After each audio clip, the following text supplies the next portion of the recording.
चला मंडळी, आमच्या गावना जवळ एक गाव आहे डोंगराला म्हणेसन. तर ते अशी घटना घडली की 3-4 वर्षनी पोर होती ती. तर काय लोक विचारही करतात असं काही गोष्टीच ना. तर बिचारीला जीव काय म्हणेली.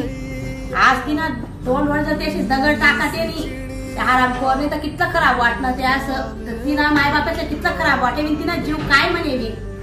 तर त्याला ना अशी शिक्षा करायला पाहिजे ना. तर सरकारने असा कठोर निर्णय घ्यायला पाहिजे की त्याला अशी शिक्षा द्यायला पाहिजे ना की परत त्यानं देखील परत दुसरं कोणी करो नाही बुवा असं अशी शिक्षा त्याला द्यायला पाहिजे. कारण कसं आहे लोक विचार नाही करा. तर आपल्या बी पोरी आहेत, सगळ्यातल्या पोरी आहेत, कोणले 1 आहे कोणले 2 आहे. तर शाळामध्ये जातेच पोरी तर मायबाप कोठे कोठे ध्यान ठेवतील. परत आपण काम धंदा लोके तर आपण कामावर ध्यान दिसूत का पोरसवर ध्यान दिसूत आपण. तर खरंच सरकारने काहीतरी करायला पाहिजे. आणि कसं आहे वातावरण थंड व्हाय ना 2-3 महिना मग वापस काहीच होत नाही. त्यामुळे लोक जास्त या घटना घडी राहण्यात आणि करी राहणार. तर त्यामुळे सरकारने मोठा निर्णय घ्यायला पाहिजे. तर वापस हो नाही बुवा असं. तर त्याला अशी शिक्षा द्यायला पाहिजे नाही तर त्यांनी देखील कोणी जसं करो नाही बुवा असं.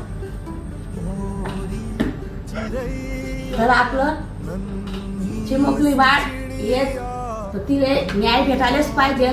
तर सरकारने मोठा निर्णय घ्यायला पाहिजे. तर असं 4-5 वर्षापासून आपण ऐकत राहिलो. 2-3 महिना घटना घडली परत थंड होई ना का परत वापस लोक तसंच करतस. तर त्यामुळे मोठा न्याय यायला पाहिजे आणि आपले इथले न्याय भेटायलाच पाहिजे.